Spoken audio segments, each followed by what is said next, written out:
tetap waspada. Jangan jumawa juga, oh mobil saya ini brandnya mantep, keren gitu, aman cyber security-nya, jadi nggak bakalan dihack. Ah itu bahaya tuh.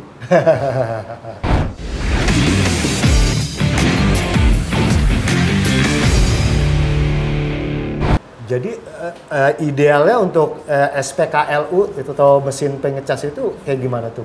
Ya biasanya memang kalau kita mau idealnya lah. Ya kita bicara membuat SPKLU itu pasti ada standarisasinya. Dia harus pas ini, pas ini, pas ini. Nah itu harus ya harus pas. Itu udah sama kayak bikin kita colok ke kalau komputer ke switch kali ya.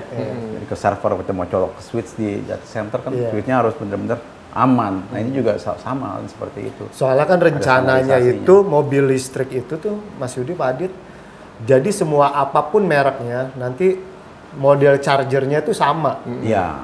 Nggak jadi satu keseluruhan itu sama.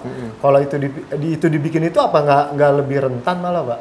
Kalau saat ini kan beda-beda tuh setiap merek. Ada pertimbangan sendiri sih sebenarnya model charging. Sama halnya dengan model charging iPhone, telepon. Kenapa iPhone terakhir ganti jadi Type C? Itu kan karena kalau kita semua pakai model sendiri-sendiri yang ada adalah e-waste. Kabel itu kan dulu banyak banget. Karena banyak tipenya. USB apa sih namanya? USB yang ini Prisma itu, akhirnya jadi C. Nah, kalau tanpa ada standarisasi, e-waste tinggi banget.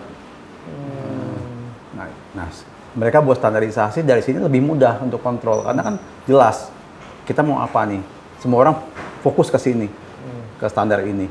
Kita mau amankan, mau nambahin fungsi lagi, itu gampang, lebih mudah. Dan semua vendor akan bekerja sama untuk hal ini. Jadi untuk sebuah tujuan yang lebih tinggi sebenarnya. Nah, ketakutan itu pasti ada karena semua orang belajar hal yang sama, baik belajar yang baik, belajar yang buruk kan. Sangat mudah di situ diketahui kan. Nah, hal-hal seperti itu yang kedepannya kita mesti aware. Nah, kalau kita mau menambahkan katakan fungsi di SPKLU-nya harus pas security ini dulu, security check dulu. Ini. Balik lagi ke industri dong. Iya, industri udah punya standar, dia nggak sembarangan. Kita yang kami tahu industri sendiri sudah mempunyai standar dan regulasi yang paten lah. Di Indonesia pemerintah udah mengeset gitu ya standar-standar yang perlu mereka adopsi ketika mereka melakukan produksi massal gitu ya. Jadi kalau dari kami sebagai Wantri gitu ya, kami melihat bahwa kalaupun apapun yang terjadi selama itu si pabrikan ini mengikuti standar yang ada, tentunya semuanya bisa tertangani lah gitu ya.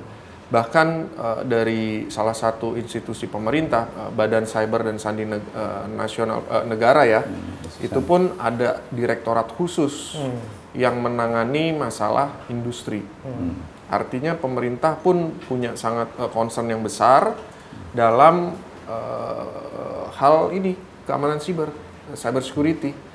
Jadi ya kita dari Wantri cukup berterima kasih lah kepada pemerintah telah mendukung sektor industri termasuk otomotif tentunya dalam menyiapkan standar-standar yang ada. Gitu. Iya, ya memang harus ada standar. Kalau tanpa standar orang akan bingung mau mulai dari mana. Kita ya kan. Kita mau acuannya apa? Masalah trust nanti kan. Ini bikin mobil kayak bikin mainan, nggak ada standarnya kan. Dengan ada standar industri ini sangat membantu di cyber security, di teman-teman cyber security pasti lebih senang karena step-stepnya jelas. Jadi tadi, selain kita sebagai konsumen untuk mengetahui baterai, teknologinya itu sendiri, baiknya konsumen itu seperti apa untuk mengetahui teknologi dari jangkauan dari serangan cyber itu sendiri, Pak Yudi? Sebenarnya yang perlu kita tahu juga mengoperasionalkan mobil itu sendiri dalam arti apakah ada aplikasinya, kalau terhubung kemana aja. Kan sekarang di mobil pun bisa WhatsApp, bisa sosial media. Seperti itu. Nah kita mesti tahu kita bicara WhatsApp di mobil, berarti kan ada informasi kita di situ kan. Nah itu juga kita mesti tahu sehingga kita bisa mengukur kalau saya beli ini saya bisa ini. Saya katakan, saya nggak mau melakukan WhatsApp di mobil, saya nggak mau pindahin ke handphone. Saya cuma butuh untuk chargingnya aja. kan ada batasannya di situ. Nggak semuanya kita harus ikuti. Makanya pembeli mobil harus menentukan kebutuhannya seperti apa. Iya, sama mungkin tambahan dari saya, Mas.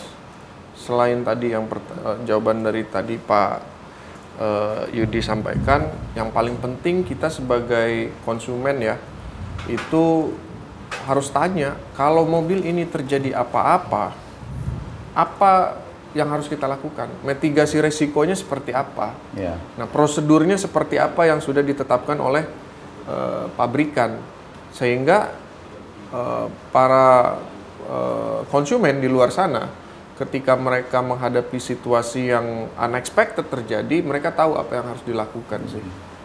Ya. Gitu. Langkah-langkahnya ya. Betul, betul. Nah, itu berhak kok kita sebagai konsumen bertanya kepada pabrikan gitu ya. Ini apa, bagaimana yang harus kita lakuin, kontak kemana gitu ya. Minimal itulah, call center-nya kemana gitu ya.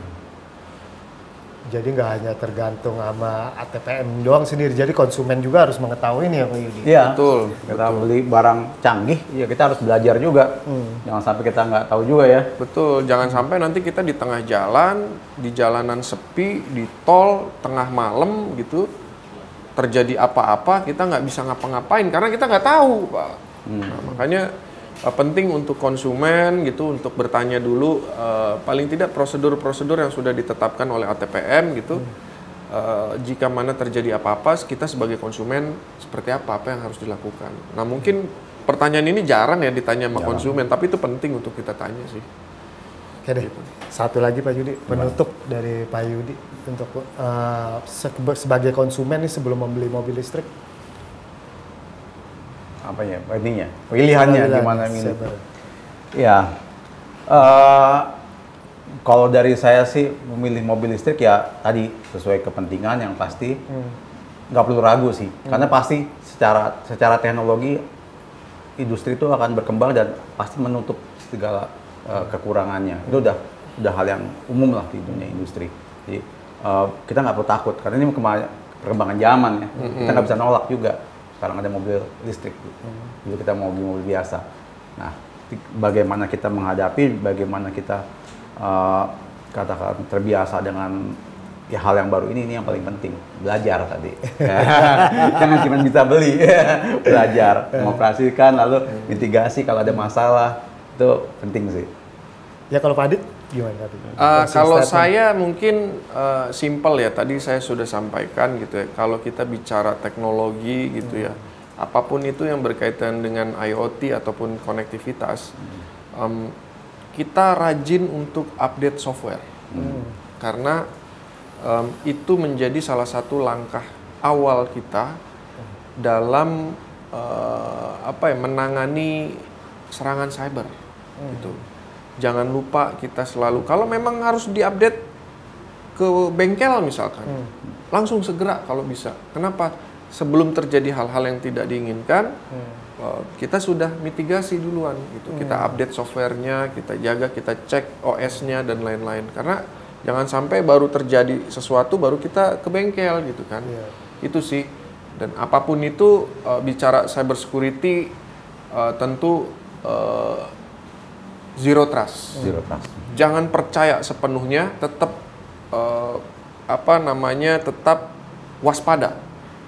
Jangan jumawa juga. Oh, mobil saya ini brandnya mantep, keren gitu, aman cyber security-nya. Jadi nggak bakalan dihack. Ah, itu bahaya tuh. Bahaya tuh. Jadi hati-hati. Pesan saya sekali lagi, kalau memang yang langkah paling mudah adalah update software. Gitu. Itu ya, sih Mas. Artinya kita dalam memilih mobil listrik tidak hanya kita melihat dari segi baterai, dari fitur-fitur yang ada di dalam mobil itu sendiri ya. Betul, sistemnya penting. Sistem. Itu hak kita kok sebagai konsumen untuk bertanya, ini gimana kalau misalkan ini bagaimana kalau misalkan begitu, prosedurnya seperti apa gitu. Itu hak konsumen untuk bertanya. Oke deh Pak, mungkin setelah ini kita bisa ngobrol-ngobrol lebih lanjut. Siap, mau pilih mana mobil yang bagus ya? Iya, kita tunjuk mereknya nih ya Pak. Oke Sobat Ototech, sampai ketemu lagi di Ototech akan datang, ngobrolin teknologi dan otomotif, ngegas tanpa batas, teknologi jalan terus. Yuk.